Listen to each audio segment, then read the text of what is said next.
Amy, let me tell you about a magical place that is so exactly designed to be enclosed space, year-round fun for the whole family that I bet you already know what I'm going to say before I even say the name. Let's say it together on 3. 1, 2, 3.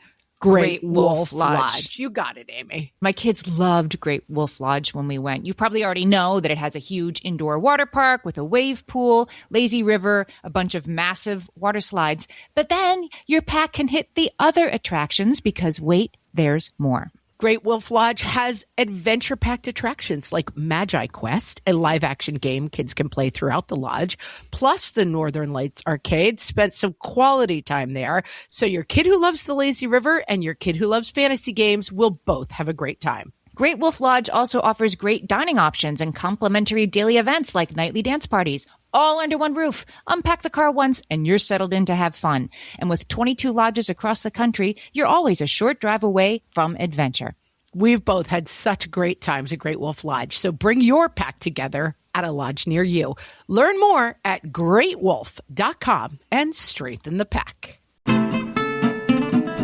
We killed 3 bears. What fresh hell. Laughing in the face of motherhood. Awful, awful, awful, gross, awful. With Margaret Abels and Amy Wilson. Who did we piss off in a previous life? A podcast that solves today's parenting dilemmas so you don't have to. I was desperate to give Penny the pig a good time, and I'm not sure we did.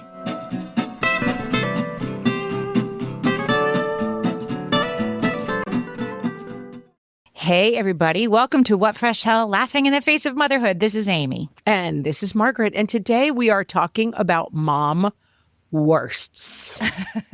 The worst parts of being a mom or the worst things that I have done in a mom? I guess it's like the most bottom of the barrel moments. This is parts. it. Okay.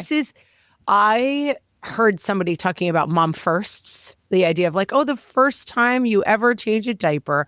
Oh, the first time you ever hear the word mom. And I was like, there's mom firsts, but there's also mom worsts. The things that happen that are the worst parts about being a mom. So we're going to be what my mother used to call nattering nabobs of negativism today. That's an Goldilocks alert. Back in my day. I believe that Spiro Agnew, who is Richard Nixon's vice president, said that in a speech once. So when you say Goldilocks and then you say the word Spiro Agnew, it's like Bella Abzug. It's names that we used to know because our parents would say our parents them. knew them. That's right. I mean, Spiro Agnew, I don't think I would get that right on Jeopardy. Spiro was Nixon's vice president. Right, exactly. This is stuff my parents knew. Exactly. I'm not that old. Speaking of not that old, my daughter, I was in the car the other day with my daughter. We were listening to a true crime podcast, as one does when driving around with your teenage daughter. And it was set in the early 90s. And so the host is explaining, like, of course, then you couldn't just Life 360. You couldn't just this. And she said, you couldn't even check fingerprints. And I was like, what? And she's like, you didn't have fingerprints in the 90s. And I'm like, yes, we did. It wasn't that long ago. We had fingerprints. We definitely had fingerprints. It was no DNA. And she was like, oh, right, fingerprints, DNA, I think are the same thing. But I was shocked. Like, you think that I was alive and making memories and a cognizant, almost adult at a time where there was no such thing as fingerprints? Fingerprints. Like, Miss Marple could see fingerprints. So I'm not that old. Hashtag I'm not that old. Marple. Amy, let's start with a classic mom worsts. Lice. Did your kids have lice? Oh, for sure. We had it. In fact, the kid who thought that I was so old that I came from a time when we didn't know about fingerprints, she was a baby and she didn't have hair. So that was the only thing that saved her. My 2 boys had it. Oh, the boys. So she did not get it. She didn't get it because she had no hair for them to attach to, but their mother did. But I had lice and both of my sons had lice. Yes. And it was awful, awful, awful, gross, awful. I feel like lice was a thing that I dreaded almost the most. Like, I just was so grossed out. It has a certain biblical quality. It makes me think, and I think this a lot as a suburban kind of person, that my ancestors were attached to the earth. You know, they farmed in Ireland. So they saw like births and somebody died, you put them on the dining room table and everyone, that's what a wake was. You just put them on the dining room table. Everyone came over and had a drink around them, took a look.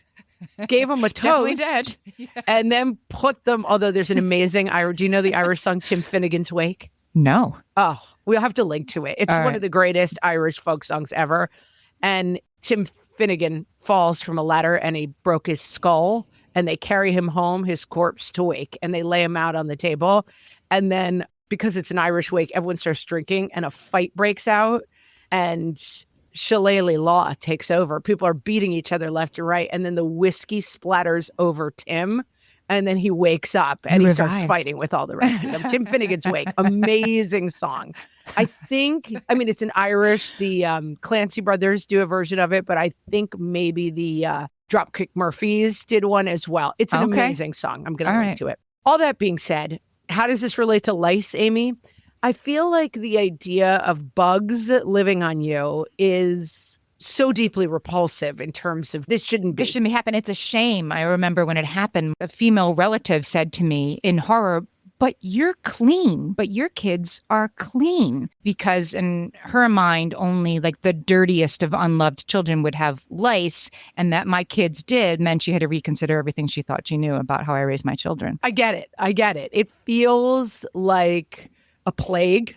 Like, yes. Jesus hates you, you have lice. Like, it just feels like, but I will say I dreaded lice. I remember having lice in school. One time I volunteered at the school. You know, I was the kind of mom who was kind of vaguely around. And occasionally I would just be like, oh, I'll sign up for something this week. And one year, I'm scratching my head as I talk about it. One year they were like, can you do lice check? Just check the kids' heads. And I was like, okay. I have to say, I left after an hour. I was like, I'm sorry, I cannot do this. Like, looking at children's heads for bugs is getting me so Other grossed people's out. children? Yeah, like I guess they have to check like once a month. They check every kid's head in the elementary school. I'm going to hurl. That's awful. Yeah, let's move on. But I will say lice is in the category of it's kind of a one-off. I will say I did not find lice as bad as I thought. The only time we had lice twice. The first time, I don't know, you just like put conditioner in their hair and comb it out. It's not, to me, that big a deal. Ugh. The washing the bedding and stuff. I mean, it's gross, but I thought it was going to be like, once you have lice, you have it forever. I mean, we got rid of it in a weekend. It wasn't that big a deal. But when my mom was dying, she was in hospice. We had tickets to go, I won't name it for fear of lawsuits, to a well-known indoor water park. And we had bought the tickets months in advance. My sister, her kids, and myself and my kids. And my mom knew we had these tickets. And she's like, you should go. I don't want you just sitting around staring at me being sick. Go to the water park. So we're at the water park. It's the land of merriment, but our mom is sick and dying. And we're like, what are we even doing here? Why have we done this? I got there because I was so disorganized and I had not brought my bathing suit. I forgot it. So I went to the water park. Like a gift shop? Gift shop. Okay. And the only bathing suit they had that was not a bikini, I wanted a one piece, said Yas Queen across the boobs. And so I'm sitting there with my sister in a Yas Queen bathing suit, just like we're just staring at each other in total dismay and misery. And then we came home. My mom had survived. We reunited. And that night, we realized that we had all gotten lice from the hotel at the water park and possibly given it to my mom, who was now in hospice, potentially with lice. Who had 99 problems and now she had 100. Yeah, she had 99 problems and lice wasn't one when we left, but it was when we came back. And there was just a moment where you go from like utter misery to almost hysterical laughter. Like, who did we piss off in a previous life that I have a dying mother and I've just given her lice? That's my point of view on lice too, that it's like awful. It's the worst. But then even while you're going through it, it's like, okay, this is nuts. And I'm going to be telling this story for generations. Hence that it's sort of, you get to talk about it. You get to dine out on it for a long time. I survived lice with my children. I think if I'm understanding you, it's almost thrillingly bad. Like it's so bad that you're like, my sister has a term that she stole from someone else. That's a delightmare. And it's like so bad that it's almost good. Lice is not, it doesn't tip over into good, but it does have a certain thrilling me versus the bugs quality horror movie. It's kind of electrifying in its own way. Yeah, you'll get lots of attention for how horrible that is. Yeah. Yeah, and I don't know. Do the conditioner. Don't do the poison shampoo. Lots of conditioner and then just brush the hair through while you're watching movies. I mean, it's disgusting, but when we were little and got lice, we had to use this shampoo that was, I'm sure, is long off the market. DDT. Oh, it was basically like you put DDT all over your head, but it was basically if you get one drop of it in your eyes, you'll be blind forever. And so I just remember it being very scary. Anyway, lice, it's a mom worst, but to me, it's not even top 10.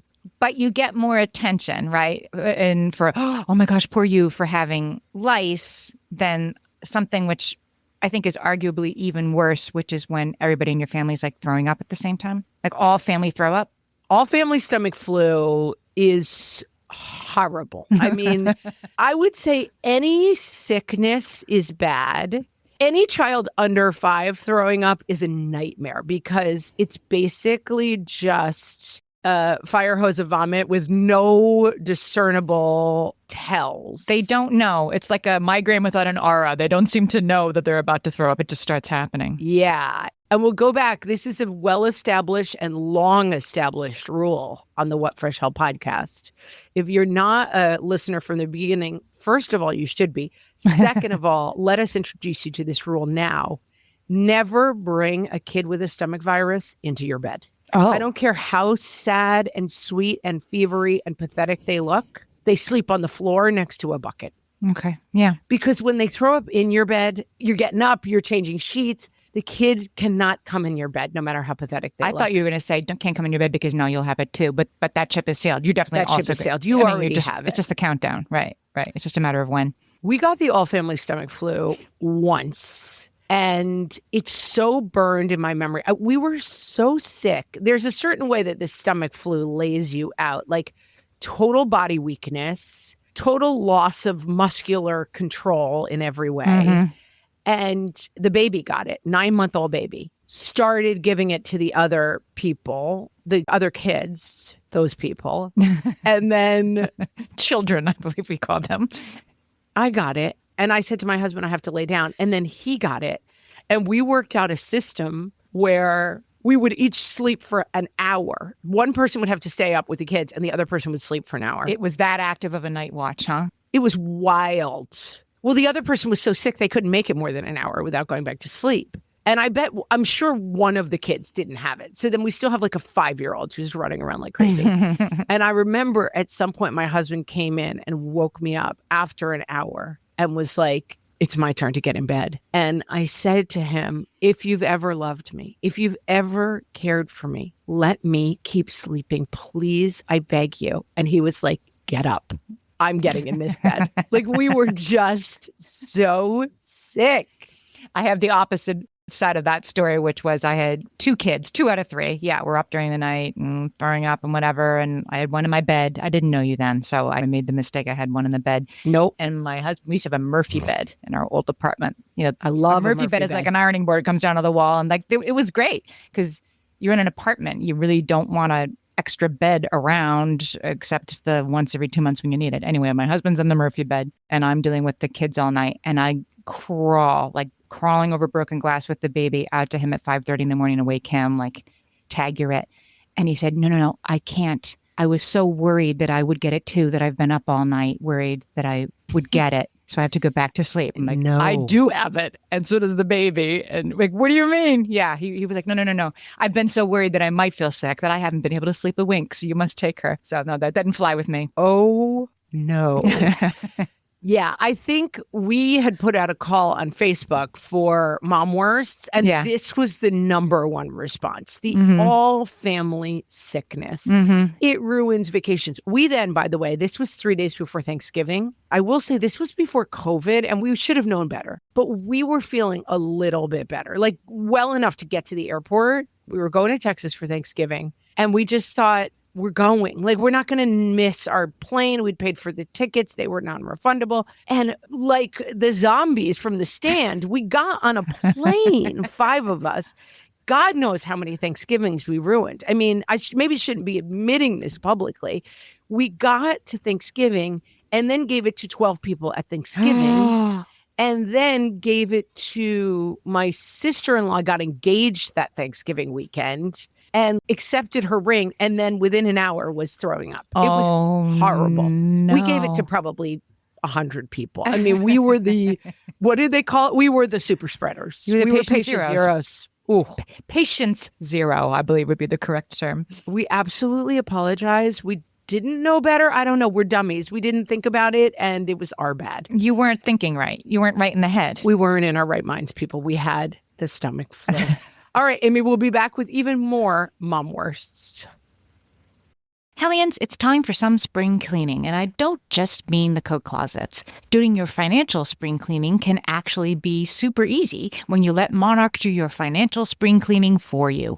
One dashboard that gets your entire financial life organized. No more clutter, no more mess, no more logins scattered everywhere, just accounts, investments, property, and more, all in one place. Get your first year of Monarch for half off, just $50 with promo code FRESH. Monarch allows you to look not only at what you've already spent, but also to plan for the future. With Monarch, you can set savings goals, plan for big purchases, and notice spending trends before they become a problem. I can generate cash flow reports that show me what we spent this quarter, this month, what we're probably going to spend next month, and feel prepared, organized, and knowing how to plan for the future. No more surprises and a lot more clarity. Try Monarch. Use code FRESH at monarch.com to get your first year half off at just $50. That's 50% off your first year at monarch.com with code FRESH. Amy, when I'm having a good hair day, it usually makes my whole day better. And that's why on every day, I'm taking Nutrafol. Nutrafol is the #1 dermatologist-recommended hair growth supplement brand. And it's the #1 hair growth supplement brand personally used by dermatologists. Nutrafol's hair growth supplements are peer-reviewed, NSF certified for sport, and clinically tested. Nutrafol offers multiple formulas for men and women, tailored to different life stages and lifestyle factors, so you get support that's actually right for you. Adding Nutrafol to your daily routine is easy. Order online, no prescription needed, with automated deliveries and free shipping to keep you on track. Let your hair be one less thing to worry about. See visibly thicker, stronger, faster-growing hair in 3 to 6 months with Nutrafol. For a limited time, Nutrafol is offering our listeners $10 off your first month subscription and free shipping when you visit Nutrafol.com and enter promo code LAUGHING. That's Nutrafol.com, spelled Nutrafol.com, promo code LAUGHING. At DSW, we ask the important questions, like, what shoes are you going to wear? Whether you're prepping for wedding season, festival season, or just planning the ultimate vacay, the right shoes can make or break an RSVP. So own the moment. You've got big plans, and we've got just the shoes, at the perfect price, of course. Get ready to get ready with Designer Shoe Warehouse. Head to your DSW store or DSW.com today, and let us surprise you. So we're talking about one-off mom worsts, right? Okay. Classic mom worsts. Like you're remodeling the kitchen, there's nothing to eat and everybody gets sick, right? Mm-hmm. It's the perfect storm moments where like your mom's in hospice, you're in a Yas Queen bathing suit at a water park you don't want to be at, and then you get lice. Like it's everything that happens at once. I'm understanding though. I'm understanding anew that, because I really mean it. Like the reason you all got on a plane barely alive, you were so sick, was because you weren't thinking right? Like, yes, you're already in a mom worst. And so that's why more mom worsts happen, because you're like, right, sure, it's still a good idea for us to go to this water park where I'll have to wear a Yas Queen bathing suit, everybody gets lice. Like you're already not thinking right. And so it just compounds. I think that most people, if you think right now, what is your worst moment in parenting? They're going to cite a one-off thing. Yep. I know what my mom would say. What would she say? My mom, when my sisters were young, I had sisters that were 11 months apart, Irish twins. I mean, I still have sisters who are 11 months apart. And so little at the same time. And my mom left the room, and one was like the brawn and one was the brains, you know what I mean, in the operation. So a the Bam one, Bam and a Niles Crane. Exactly. So the Niles Crane sister got my other sister, who like would take any risk and didn't care, to climb up on the counter and sort of swing on the cabinet door. Like she had to swing around. She showed my mom how she did it. She was 2 at the time, I think, like, lean back and get the cabinet door open. Got down a new thing of Flintstones vitamins, which we just were talking about how certain kids won't eat them. Well, my sisters thought they were delicious and ate an entire, like, managed to get the childproof thing, ate a whole thing. By the time my mom came back in the room, they had each had like 20 vitamins. So she called poison control and they're like, they'll be okay, but you got to make them throw up. Sorry, again, I'm still talking about throwing up. So she put like newspapers down around the kitchen and gave them syrup of Ipecac, which I'm not sure you can buy anymore, but I don't know. It makes an emetic. It's an emetic, and made them drink milk and then put on music to dance to and then, then there was a Sounds of the Lambs murder scene. And that was her worst newspaper. I once said to my husband when we had 3 kids under 4 and, going on, 3 kids under 6, all of these times. I was like, I want our whole house to just be a linoleum and I want it to go down into a drain so that at the end of the day, I could just take a hose and spray the whole thing down. That's a really good idea. You're talking about a kill room. That's what that's called. An abattoir. Yeah. Yeah. And I said, I don't care what they call it. That's what I want our house to be because, yes, in that situation, you just want to be like, put them in the kill room and then we'll just hose it down later. Yeah. I'm seriously thinking, why don't we do that in like playrooms? Why don't we have like a 1% incline with a drain at one end? Yeah, I don't know. I was recently in San Francisco and I used a public toilet and they do this thing where it closes after you use it and then it sprays something all over. It's, spoiler alert, still super gross and then like weirdly wet everywhere and stuff. Yeah. It's not a great system. No. But I'm like, I think what I'm saying is I wanted to raise my kids in a San Francisco public toilet. Like I would just shut the door, it would spray out some sort of cleaning product, and then it would drain into the floor.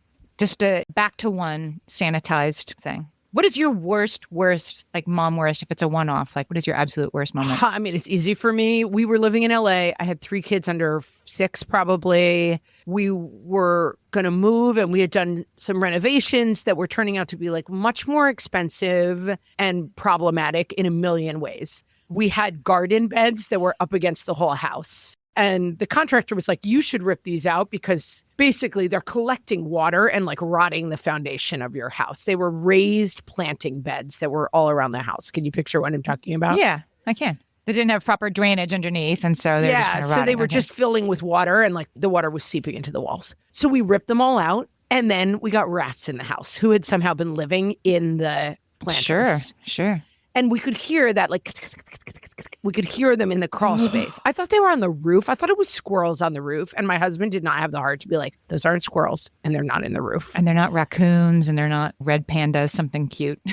Oh God, they're definitely not red pandas. And I was just at the end of my rope. We were trying to fix the house up and sell it. We were kind of dying financially. These remodel was breaking us down. We were trying to find a house in New York. Our house fell through. Everything was going terribly wrong. And then one day I turned on the oven to make cookies and I had made cookies with the kids, which was already annoying. And then I opened the oven and a rat ran out of the oven and ran over my feet and then disappeared under the counter. And I was basically like, it's time for the all-family cyanide pill now. Like, I can never come back from this. We just have to burn the house down. No way. Horrible. No way. It is... Yeah.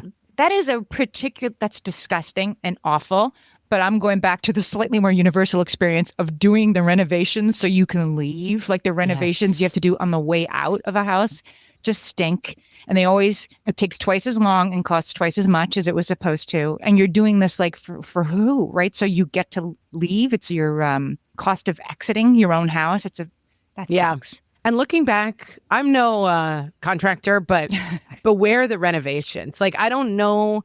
I feel like when you sell a house, everybody says, oh, you need to fix these 8 things. And maybe the next person could have fixed them for cheaper or just left them. I don't know. Yeah. It was a nightmare. Do not recommend Attacked by a Rat.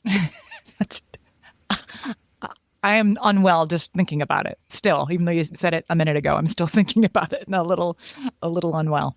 That's why I have cats now. People, we've talked about pets and hating pets, but we got a cat to attack the rats. And I think that this goes back to my theory of I just live in a hermetically sealed environment as a suburban female. And then when you bring kids into the house, they bring in a level of grossness that I think my ancestors would have been fine with. But did your kids ever have hand, foot, and mouth disease? Coxsackie? Sure. Coxsackie. Yes, they did. And it's the one with like the blisters in the mouth. And yes, my son had it and he loved his pacifier. He was a pacifier kid. So he was maximum miserable. Just like because he couldn't use his pacifier. Softly moaning. Right. But the only thing that would have soothed him was his pacifier, which he also couldn't use because it hurt. And he was, that is bottom of the barrel. And then you might get it yourself. But I don't think it's as bad if we get it. I mean, it's bad to get it, but I think they feel it more than we do. I got it, Amy. Oh, it sucked. I thought it was less severe. I thought it was like, I don't know, like we get a less worse version, but am I wrong about that? Again, like lice, it definitely has sores have a very specific biblical plague quality where you're like, I have sores. Mm-hmm.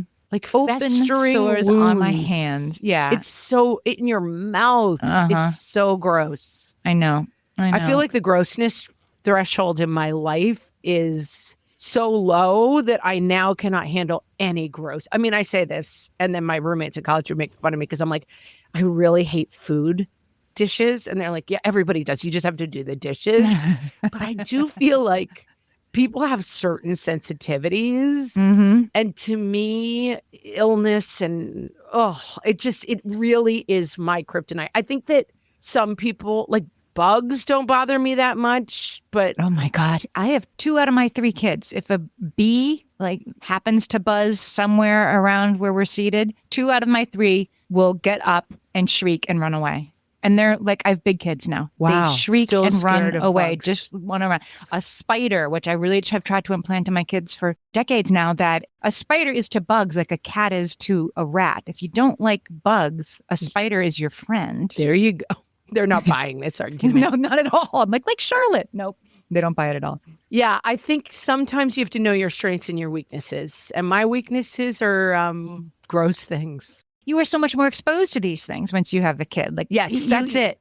Right? Like norovirus and hand, foot, and mouth disease and lyces are all things that you, as a child-free adult, don't really have to worry about, almost certainly. And then once you have a kid, it is almost certain that you will have to deal with all of these things before they're 6. That's exactly right. And I think because I had my first child at 37, I lived too much of my life free from other people's bodily fluids to start. I started too late and I never caught up. Amy, you have a particular hate of Flat Stanley, school projects. Yes, I do. And classroom mascots. I mean, are they as bad as lice? No, but they're pretty bad because the assignment that is ostensibly the kid's assignment, but is actually really your assignment. I've written about this. It's in my first book, When Did I Get Like This? About my kid was student of the week in kindergarten. And and they had a class pet that was a stuffed animal, Penny the pig. And you were supposed to take the stuffed animal home for the weekend and then do like a photo essay. And again, this was before, I think, printing out photos and, gluing them onto pieces of construction paper days. We had fingerprints, but we still had to print out photos. No DNA. Yeah. No printers for no photos. No Canva. Yes. Fingerprints. Right. No AI. We're catching up. Make a photo essay of this for me, please. I had to make the photo essay. Anyways, there was a scrapbook that all the families had used, and we went last. So perhaps if I had gone first, it would have been like, oh, here's Penny with us. It was a great weekend. 1 pager. By the end, the families outdoing each other in my kids' kindergarten class. There was one, I swear to God, it was a jewelry heist. Like where the people dressed up and there was like a murder mystery that went on for 5 or 6 pages. And then Penny the pig solved the mystery of who stole the jewelry. And then I get the book last. And so the kid would go in on Monday and you'd have to read, what Penny did over the weekend to the rest of the class at story time. So yeah, like I killed myself. And it was a rainy weekend. We had nothing going on. I had nothing. And I was desperate to give Penny the pig a good time. And I'm not sure we did. And in the end, the kicker of it all was I scrabbled stuff together and printed all the stuff out and made cookies and all the stuff that I think I'm supposed to do so that Penny the pig is seen having a good time. And then they didn't even read it. They skipped sharing day that day and nobody ever even saw what we did. I want to put in your path as a senior to the freshmen out there who are just starting this journey. Opting out of these things is a choice that you can make. At all times. At all times. Like, there are going to be people who do the Penny the Pig jewel heist story. That does not obligate you to keep up with the Penny the Pigs. Right. You can, every year, my kids went to the same preschool and they brought home a bear. It was just a little paper bear. And it had a sticker on it that said, I am a bear and it's time for me to hibernate. Put me somewhere to hibernate. And then there's going to be unhibernation day or whatever you call it when a bear comes out of hibernation, and bring the bear back. 3 for 3, we lost the bears. We never remember where we put them. The bear never came out of hibernation. My children all survived. You killed 3 bears? We killed 3 bears. I was like, some bears hibernate forever, as it turns out. I had a friend who had, these are also, as teachers, I think that teachers maybe have gotten a little bit more hip to this. Stop giving the moms assignments as much as you can. Like, my friend in LA, whose kid went to like a very expensive school, private school, their project was make a pumpkin that looks like a historical figure. And they were assigned Richard Nixon. And they had to make a Richard Nixon pumpkin. And I just kept saying, don't do that. Just say no. It's okay to send your 6. And I get it that all the other kids have pumpkins that look like Neil Armstrong, or you just do the least, or you just let the kid do it themselves. And then, yes, you're going to go to back to school night, and there's going to be a million Neil Armstrong pumpkins with like a full spaceship and everything. But you can say no. Yeah. And everyone else will secretly be very glad that you did. And next year's parents will be glad that you did. It's tough. It is tough to feel like, okay, I'm going to be the only one who doesn't show up. Yes, you can, because this probably never should have happened in the first place. And I do think, yes, that there's been finally a reckoning of the teachers were like, we thought you wanted to do this. And we're like, no, we didn't want to do this. And nobody like, wants Spirit Week. We don't need to do this. Yes. Yeah. I think we're finally getting somewhere with all of that. Yeah. Fight back, people. We'll be right back. My favorite skincare products actually feel more like self-care, like they're so nice to put on and they smell so good that I'm actually happy when I get to that part of my day.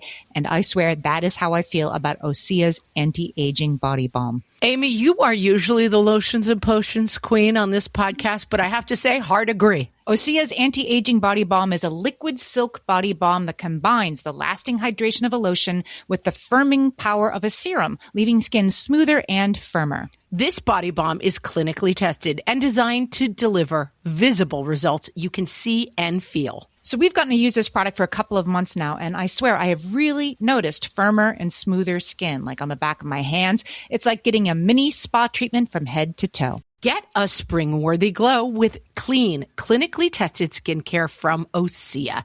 And right now, we have a special discount just for our listeners. Get 10% off your first order site-wide with code FRESH at OseaMalibu.com. That's 10% off your first order with code FRESH at OSEAMalibu.com. All my kids learned to swim when they were little. It was super important to me that they be confident and safe in the water.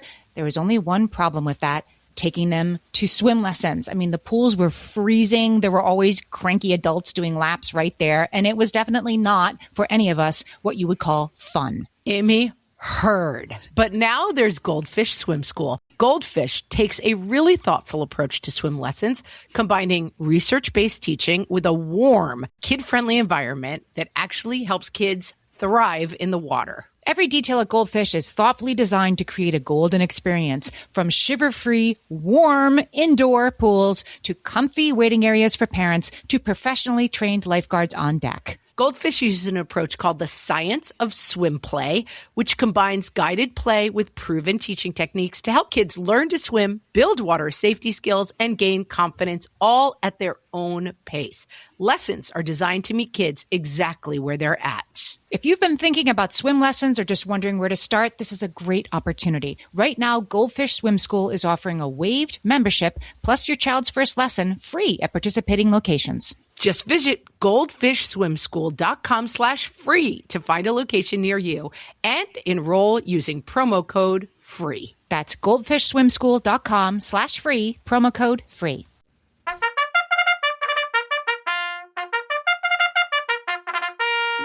Welcome to the final race of the Mom Worsts Derby. It's going to be a thrilling event which shall once and for all determine which is the most horrifying aspect of modern motherhood.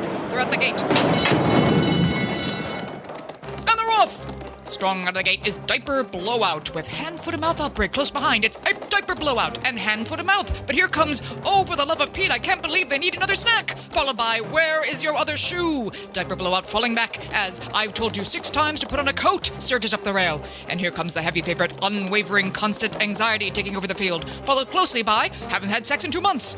As we come down the stretch, it's Unwavering Constant Anxiety with a clear lead, but here comes the unlikely leader, Flat Stanley, who is being chased down by It's Your Turn to Take Care of the Class Pet. Still, Unwavering Constant Anxiety pulls ahead. It's Anxiety's race to lose, but wait!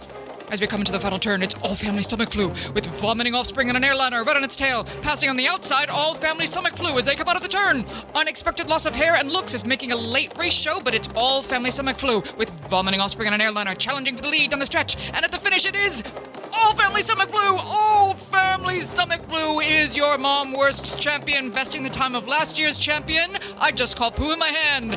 What a day at the track! So we've talked a lot about the one-offs. I mean, we could go into the Pinewood Derby. We could go into Costume Day, Spirit Day, Right. all of the things that are like, Mom, waste time and spend money. Crazy hair day just came up in my house again. I mean, like in high school, they're still doing crazy. And it was 5 minutes before she left for school. And oh my God, I need a crazy hair day. And I found a wig that I wore to a 70s party in the back of my closet and we were saved. But yes, it was mom. It's your It was turn. a mom emergency. Yeah. It was a mom-emergency. Mom-emergency, You exactly. just coined it. Yeah. All terrible. And yes, again, it's fine to opt out. I'm telling you from the future that my kids don't really remember. And then every once in a while was camouflage day once. And I said to my husband, can you get them some camo stuff? And the next day I came in and there was like 17 boxes from Amazon. I should try to find this picture. These kids were in camo from head to toe. It was so funny how much camo stuff they had on. But my husband spent like $100 on Amazon. I said, okay, we're not doing this again. But it was kind of funny how much camo stuff they had. And guess what? Then it all went in the trash. I feel like the ones that I did sort of over deliver for the kids, and then you're going to have camo, you're going to be, villain day, and then you show up and like nobody else has done it. Like I always miss which assignment the pumpkin like Richard Nixon might totally matter and be the most important thing in this town that I just moved to, or it might not matter, and I can never tell. That's a great point, and you should probably clock that a little bit. Like we do a Halloween parade in our town, so Halloween's a big one, Mm-hmm. And last year there was a baby who was dressed as the president. It was a couple of years ago, so it wasn't Trump, but it was like a baby dressed as the president with like the Resolute desk and the seal, and then the parents were the Secret Service officers, and they had on black and white suits, and they were pushing him in this stroller that was the desk. I mean, I love it when people are super creative and go over the top, and I'm not trying to yuck those people's yums because it is really funny when people go all out. Yeah. I'm going to argue that the true mom worsts, the one-off, almost thrillingly bad disasters that you can tell the story forever of the rat, one thing. I think making 3 meals a day every day is a mom worst. The unceasing drumbeat of what's for dinner. There used to be a phrase back in our day that was called going postal. Oh, yeah. And it was because there was a rash of postal workers having breakdowns and committing violence at post offices. Yeah, I forgot about that. And people it's everywhere. Good news. Now yeah, it exactly. could really... Not limited to the post office, but studies showed that postal work was particularly stressful because it was so endless that every bag of mail you sorted, you turned around and there were 3 more bags waiting for you. That it's a unique stressor that the river never stops flowing no matter. Like you're just sitting there with a bucket trying to empty the river and it's just flowing at you all the time. Wow. Yeah. And I think of that because so much of mom worsts is in that category that like it's time to do homework again every day. And I think the pinnacle of this is meals. I just had this yesterday. We had the day off from school and I had taken the kids to the mall and an escape room. Like we had our cousins came over and we did a big, like, this is our one day out and we're going to do it up. And so we did. And we had a fun day. And I got all this stuff done and I'm preparing for a birthday and, just super busy mom day. And then at 5:00, the kids are like, what's for dinner? I'm like, oh my God, I haven't even thought about dinner. Right. It's the worst. It is so unrelenting. It might be worse than lice. Yeah, because it's just it's that drumbeat. I hate it. I really don't mind if there's food in the somebody's decided what is for dinner and what needs to be made for dinner is in the refrigerator. I don't mind that half hour at all. But something about that, like I have to decide and go get it and make it. It feels insurmountable. Insurmountable and constant. Like, wait a minute, I just made that chicken pot pie last night and now they want more food the next morning. Yep. Noon and night. And I don't think either one of us loves cooking. I've gotten so much better at it. And sometimes if I've got my music going and I've got my Beyonce blasting and I'm making something and then everybody eats it and it tastes good and then I'm tired and satisfied and my husband does the dishes, I don't mind that. I just don't want it every day. And the deciding. I thought you were going to say the deciding is the hard part, but even the cooking every day is the hard part. Yeah, it's just, again, I think starting at 37 has put me a little bit behind the 8 ball. I think about this all the time that when I was single for, 17 years of my life and living alone, I would occasionally be like, guess what I did today? I made muffins. That was my day. I made muffins. Oh. Now that is like 3:05 to 3:25. You know what I mean? Mm-hmm. Like, it's not a fun, whimsical project. It's like being the caterer at a party that never ends. Yes.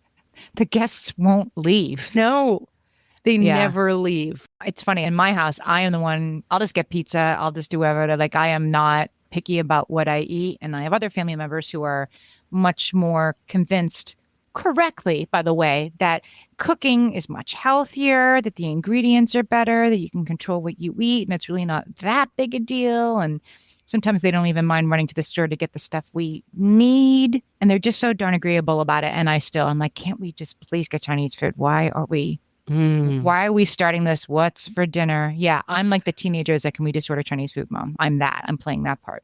I will say, I feel that this does get better. And this is my argument. I used to do this, and then the mealtime was at usually 2, sometimes 1, sometimes all members of the child class of our family crying and being like, that looks like vomit. I hate it. That I don't deal with anymore, basically now. And I will say that is better. Like cooking, doing all of this, and then having it end in tears and fights at the dinner table, an absolute nightmare. Right. Exactly. I want to say before we close, we have spaces and places and generalized rules. One of my new rules, I don't cook when it's hot out. And like, that's fine. It's gazpacho all summer. I mean, I won't say never, but basically in the summer, we have a pizza place people can walk to town, get your stuff, yo-yo dinner, you're on your own, like figure it out. I'm much better at cooking when it's fall and it's cozy and I'm warm over the pots. When I'm like boiling pasta on a summer night,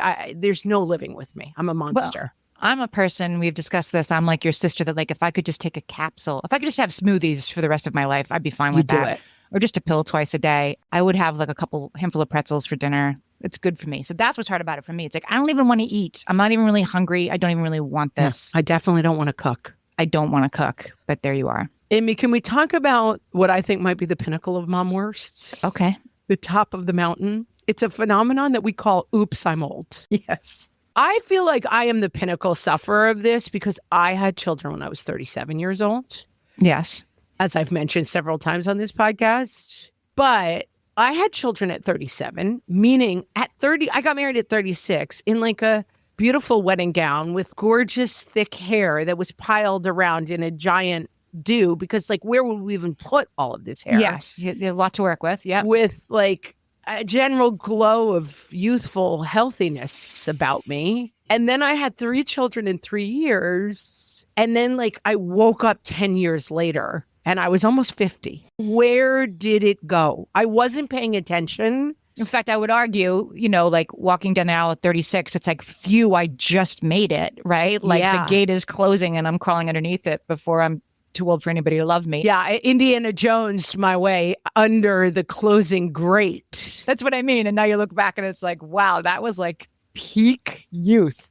And it is. It It is. is. So if you're listening to this and you're 35, 36, enjoy it. Enjoy all that hair. Yeah. Pay attention. And this is the other thing from an oldie Locke's point of view. My sister-in-law says it all the time. You don't like the way you look in that picture? Here's what you're going to do. Put it in a drawer and look at it 10 years later. It is the truth. You're going to be like, holy cow, I looked amazing. I have taken that advice in my own life. Like, oh my God, I hated that picture. And now that's me on my best day with a filter. Yeah. And I do feel like this is something that when it first started to happen, I was kind of panicked I was at a lunch probably 2 weeks ago with some younger former students of mine. And we ordered drinks and the waitress said, I need to see IDs. And they didn't have them. They were back in the car. She was going to get the manager. The manager came over and right away was like, yes, I do need to see IDs from everyone but you, and pointed at me. And I was like, sir, you don't have to be quite so sure about it. I mean, believe me, I'm not looking 20 years old. I get it. But the way he said it was so condemning. Like, not that keep yours in your wallet, oldie. But this is something I will say I have tried to internalize in terms of, at my age, when I talk to older people, they're like, I'd give anything to be your age again. And I think that we can get locked in the story of it's all downhill from here. And I used to be, you know, this. And the kids used to that. Right. And the fact of the matter is, it doesn't matter that much. It's just being young is a season, and then being middle-aged is a season, and being old is a season. But I do think it can be a little surprising when you lose that 5 or 6 years of... Or 10 years, right. The raising 10 little years. kids. Right, just those like salt mine years of I'm not even looking up. Right, and then you look up. And then you go to the wedding and you're like, whoa, I just had a family wedding. And it used to always be the girls. What are the girls doing? What are the girls wearing? Then the parents' tables. And then there was the old people tables. So we, my 9 girl cousins and I, were the girls. Oh, look at them. What are they wearing? They're so beautiful. What are they doing? Oh, so much excitement around their lives. And then my parents and my aunts and uncles were at the parents' table. And then grandma and her sisters were at the old people's table. And we just went to a family wedding. And my nephew is the groom. I am at the parents' table. And my dad is the oldest person in the room and at the grandparents' table. Yeah. And my oldest cousin was like, your dad has to hold on, because if he goes, I'm at the grandparent. Like, she's suddenly the oldest person in the room. I'm like, oh my God, it's moving fast out here, guys. This thing called life. That's right. I'm not like enjoy every moment and savor every moment, but I will say, boom, it starts to move fast once those kids come in. Yeah. So treasure every moment of that lice and norovirus. Don't treasure the lice. That's not what we're saying. Don't cuddle the rat when it runs out of the oven, because it's going too fast. But just know that you might want to just clock it if you're 35 with 5 kids. Right. Get in the pictures. As they say in New York City, Stan, clear the closing doors. Get in the pictures. Center yourself. Well said. And I'm going to say, being older is not that bad. It's fine. The water out here is fine too. No. Yeah. Just, you look in the mirror and it's a little bit surprising. I like who I am. I just wish that some parts of me were where they were 20 years ago. That's all. Fair. Friends, we want to know what your mom worsts are. Come to our Facebook group, facebook.com/groups/whatfreshhellcast. And tell us your opinion on mom worsts. And if you liked this episode, share it. Share it on social media. Share it with a friend right from the app you're listening on. You can text it, email it to anyone you know, and say, give these ladies a listen. That's how we find new listeners, guys. That would be great. And with that, we'll talk to you next week. Thanks so much for listening.